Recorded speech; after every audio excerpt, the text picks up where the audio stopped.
আসসালামু আলাইকুম রহমতুল্লাহি ওবরকাতুহু। সম্মানিত দর্শক, বিএনপির রাজনীতির যে ভাগ্যের আকাশ, সে আকাশে যে কালবৈশাখীর ঘন কালো মেঘ, সেই মেঘ কোনো অবস্থাতেই কাটছে না। বিএনপির সৌভাগ্যের যে বৃহস্পতি বারবার নড়াচড়া করছে, দূর থেকে বিএনপিকে আকর্ষণ করছে এবং নানাভাবে যাকে বলা হয় বৃহস্পতির আনাগোনা বিএনপির যারা নেতাকর্মী দূর থেকে দেখছে। কিন্তু সেই বৃহস্পতি গ্রহ, সৌভাগ্যের গ্রহ, কাছাকাছি আসতে না আসতেই কোত্থেকে যেন ৩-৪টে শনি, সেই শনির দশায় এসে বৃহস্পতিকে তাড়িয়ে দেয়। বিএনপির ভাগ্যের আকাশে পূর্ণিমার চাঁদ উঠে, কোত্থেকে মেঘমালায় এসে সেই চাঁদকে আবার যাকে বলা হয় ডুবিয়ে দিয়ে যায়। ফলে গত একটি বছর ধরে আশা, নিরাশা, হতাশা, ক্রোধ, ক্ষোভ, অনিশ্চয়তা, চক্রান্ত থেকে শুরু করে আরও অনেক কিছুতে বিএনপি রীতিমতো বিধ্বস্ত হয়ে পড়েছে। আওয়ামী লীগ জমানাতে বিএনপির একটা ভয় ছিল, আতঙ্ক ছিল, এবং সেগুলো মোকাবেলা করার জন্য তাদের একটা মানসিক প্রস্তুতি ছিল। কিন্তু বর্তমান জমানাতে যে ভয়গুলো, সেগুলো হলো অজানা ভয়, আতঙ্কগুলো অজানা আতঙ্ক। সব কিছু আছে কিন্তু কোনো কিছু নেই। এ যেন সেই সিন্ধু কবিতার সেই পঙ্কুক্তির মতো, যে চারিদিকে এত জল তবু নাহি তৃষ্ণার অবধি, লবণাক্ত পানি খাওয়া যায় না। তো এটাকে সেই ফুটিয়ে তোলার জন্য কবি নজরুল যে শব্দমালাগুলো ব্যবহার করেছেন, অমর, অক্ষয়, সব কিছু চারিদিকে আছে কিন্তু গ্রহণ করা যাচ্ছে না। অবস্থা দৃষ্টি মনে হচ্ছে যে নির্বাচন যদি হয়ে যায় তাহলে বিএনপি 280টি সিট পেয়ে যাবে। নির্বাচন না হওয়ার কোনো কারণ নেই। নির্বাচনকে বাধাগ্রস্ত করার মতো যে শক্তি কোনো রাজনৈতিক দলের নেই, এবং রাষ্ট্র, প্রশাসন, যন্ত্র থেকে শুরু করে যা কিছু রয়েছে সব কিছুই এখন বিএনপির অনুগত। কিন্তু তারপরে হচ্ছে না, কোনো কিছুই হচ্ছে না। বিএনপি তার নেতাকর্মীদেরকে দমাতে পারছে না। বিএনপি যাদেরকে ভালোবাসে তাদেরকে সামনে এগিয়ে আনতে পারছে না। বিএনপি নেতাকর্মীদের যে লোভ, লালসা, কামনা বাসনা, তার সঙ্গে বিএনপি যারা ক্ষমতায় আনতে চায় দলকে, তাদের মধ্যে সমন্বয় হচ্ছে না। বিএনপির যারা খারাপ মানুষ, তারা নগদ যা পাও হাত পাতিয়া লও, এবং আজকের দিনটি তোমার জীবনের শেষ সুযোগ, কাজে যা পাও দুহাতে লুটে পুটে খাও। এই তথ্য এবং থিওরির বিপরীতে যারা দলকে ক্ষমতায় নিতে চান, দেশের রাষ্ট্র ক্ষমতায় অধিষ্ঠিত হতে চান, মানুষের মন জয় করতে চান, সেই দলের শীর্ষ যারা নেতৃবৃন্দ রয়েছেন, তারা প্রাণান্ত চেষ্টা করেও এই দলের বেয়াড়া, বেয়াদব, লোভী, অসৎ, দুর্নীতিপরায়ণ এদেরকে দমন করতে পারছেন না। বহু মানুষকে যাকে বলা হয় দল থেকে বহিষ্কার করা হয়েছে, কিন্তু এতে পরিস্থিতির উন্নয়ন হয়নি। দ্বিতীয়ত, বহুদিন ধরে যাদের সঙ্গে দলের কোনো সম্পর্ক নেই, যারা দলের পদ পদবি হোল্ড করেন না, কিন্তু একসময় হাওয়া ভবন ঘনিষ্ঠ ছিলেন, কিংবা একসময় প্রধানমন্ত্রী যখন বেগম খালেদা জিয়া ছিলেন, তার অফিস কেন্দ্রিক যে সিন্ডিকেটটি ছিল, নেতিবাচক সিন্ডিকেট, সেই সিন্ডিকেটের হর্তাকর্তা যারা ছিলেন, তারা এই বিএনপির এই দুর্বল, স্পর্শকাতর এবং সেন্সিটিভ যে জায়গাটি, এই জায়গাটিতে এবং এই সময়টিতে তারা অতীতের যে কোনো সময়ের চাইতে যে মহৎ তাণ্ডব শুরু করেছেন। তারা আন্ডারওয়ার্ল্ড নিয়ন্ত্রণ করছেন, চাঁদাবাজি, শেয়ার মার্কেট দখল, মানে সব কিছু বিএনপির নামে হচ্ছে, কিন্তু বিএনপির সঙ্গে তাদের কোনো যোগাযোগ নেই। আর তারা অর্থনৈতিকভাবে, সামাজিকভাবে, এমনকি রাষ্ট্রীয় শক্তিতেও তারা এতটা শক্তিশালী, মানে রাষ্ট্রের মধ্যে রাষ্ট্র, দলের মধ্যে দল, মশারির তলে মশারি, এইভাবে মূলত তারা নিজেদের শক্তিমত্তা ব্যবহার করে বিএনপি, তারেক রহমান, বেগম জিয়া, মির্জা ফখরুল সহ দলের যারা কর্তা ব্যক্তিরা প্রাণান্ত চেষ্টা করছেন, তাদের মুখে চুনকালি মেখে দিচ্ছে, কিন্তু তারা কিছু করতে পারছেন না।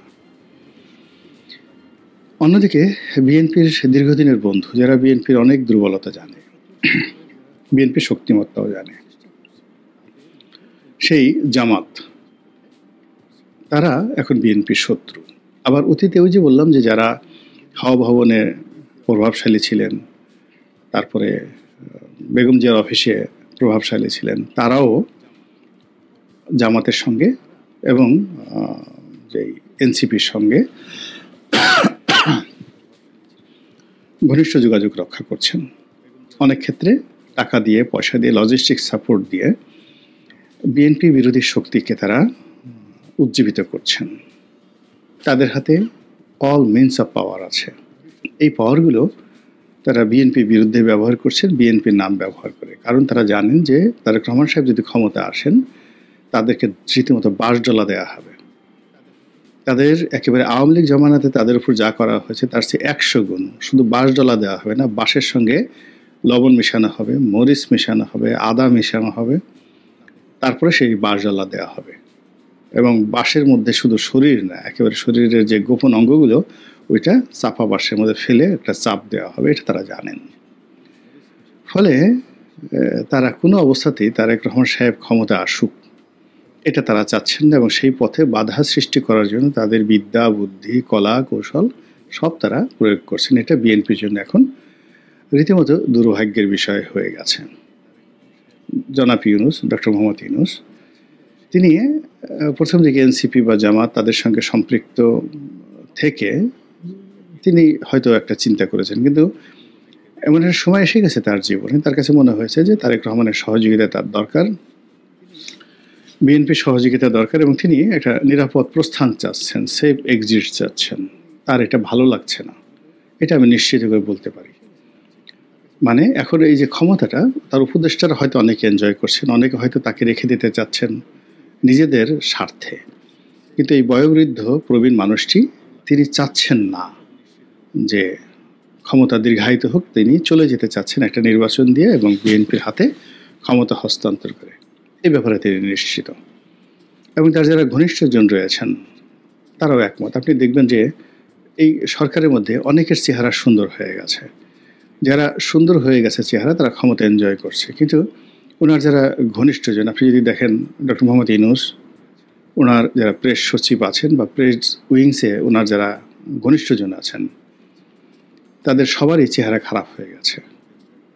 যাদের চেহারা খারাপ হয়ে গেছে, ধরে নেন যে তারা ক্ষমতা উপভোগ করছেন এবং তারা চলে যেতে চান। আর যাদের চেহারা ভালো হয়ে গেছে, শরীরে মেদ জন্ম নিয়েছে, ভুঁড়ি হয়ে গেছে, তারপরে অনেকের শরীরে নতুন জামা কাপড় উঠেছে, তারা ছলা কলা কৌশল করে দুটো কাজ করার চেষ্টা করছেন। এই ক্ষমতাকে দীর্ঘায়িত করার চেষ্টা করছেন। আগামীতে যারা ক্ষমতায় আসবে, তৃতীয় চতুর্থ পক্ষকে তারা ইনভাইট করছেন সেই জায়গাতে। আর বিএনপি এবং তারেক রহমান সাহেব, যার সঙ্গে ডক্টর মোহাম্মদ ইউনূসের একটা সম্পর্ক হচ্ছে, সেই সম্পর্কটিকে ভেঙে দেওয়ার জন্য তারা প্রাণান্ত চেষ্টা করছেন, এবং এটা এখন বিএনপির জন্য বুমেরাং হয়ে পড়েছে। পর্দার আড়ালে যে সকল নেতিবাচক কাজকর্ম হচ্ছে, সেগুলো কম বেশি আমরা শুনি, কিন্তু বিএনপি যারা কর্তা ব্যক্তি, তারা এটা বুঝতে পারেন কত মারাত্মক ঘটনা সেখানে ঘটে চলছে। ডক্টর মোহাম্মদ ইউনূস বিএনপিকে সহযোগিতা করার জন্য নির্বাচনের তারিখ ঘোষণা করেছেন, নির্বাচন অনুষ্ঠানের জন্য নির্বাচন কমিশনকে চিঠি দিয়েছেন, জুলাইয়ের ঘোষণাপত্র তিনি করেছেন, এবং সেই ঘোষণাপত্রে এমনভাবে সুকৌশলে তিনি সব কিছু করেছেন যেন রাজনৈতিক বিভেদ না হয়। তিনি মঞ্চে তার পাশে মির্জা ফখরুল ইসলাম আলমগীর সাহেবকে রেখেছেন, কিন্তু এটা আলটিমেটলি এখন বুমেরাং হতে শুরু করেছে।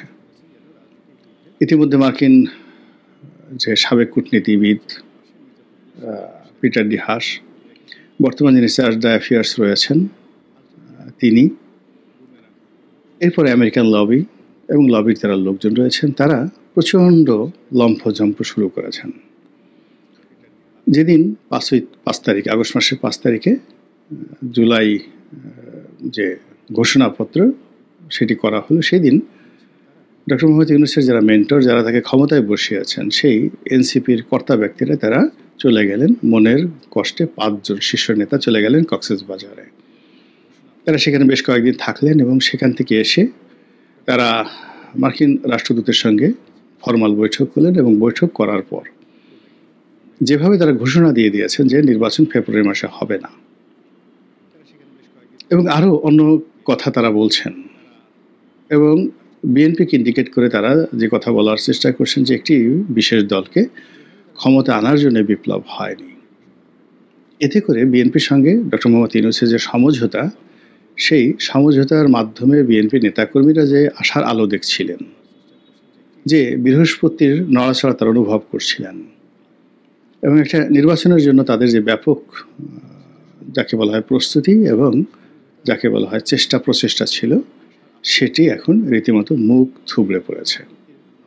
নতুন অনিশ্চয়তা দেখা দিয়েছে। ডক্টর মোহাম্মদ ইউনূস মালয়েশিয়া থেকে ফেরার পর কি হবে এটা বলা যাচ্ছে না। অন্যদিকে এই যে সাম্প্রতিক গত 2-4 দিনে বিশেষ করে নাসিরউদ্দিন পাটোয়ারী সাহেব যখন বললেন ফেব্রুয়ারি নির্বাচন হবে না, তার আগে তারেক রহমান সাহেব ঘোষণা দিয়েছিলেন যে তিনি খুব দ্রুত বাংলাদেশে আসছেন।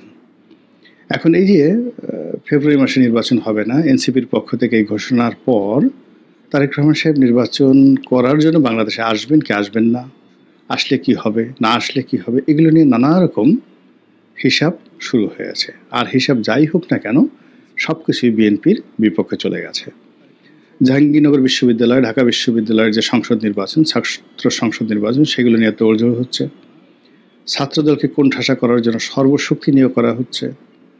বিএনপির কর্মকাণ্ড এবং বিএনপির দুর্বলতা অক্ষমতাকে কটাক্ষ করে নানা রকম পোস্টার, ব্যানার, লিফলেট থেকে শুরু করে সোশ্যাল মাধ্যমে যে ফটো কার্ডগুলো তৈরি করেছে, এগুলো দেখলে বিএনপির মেজাজ গরম হয়ে যায়, মাথা ঠিক থাকে না। ফলে বিএনপির অনেক নেতা যারা মেজাজ হারিয়ে ফেলছেন, কথায় কথায় রাজাকারের বাচ্চা, রাজাকারের নাতিপুতি, আলবদরের নাতিপুতি, এই সমস্ত কথাবার্তা বলছেন, কারো হাত কেটে দিতে চাচ্ছেন। এগুলো আসলে রাগ হয়ে যাওয়া, মানে ক্রোধের কারণে এই জিনিসগুলো হচ্ছে, এবং এইটা আস্তে আস্তে বেড়ে যাচ্ছে বিএনপির মধ্যে, এই অধৈর্যটা।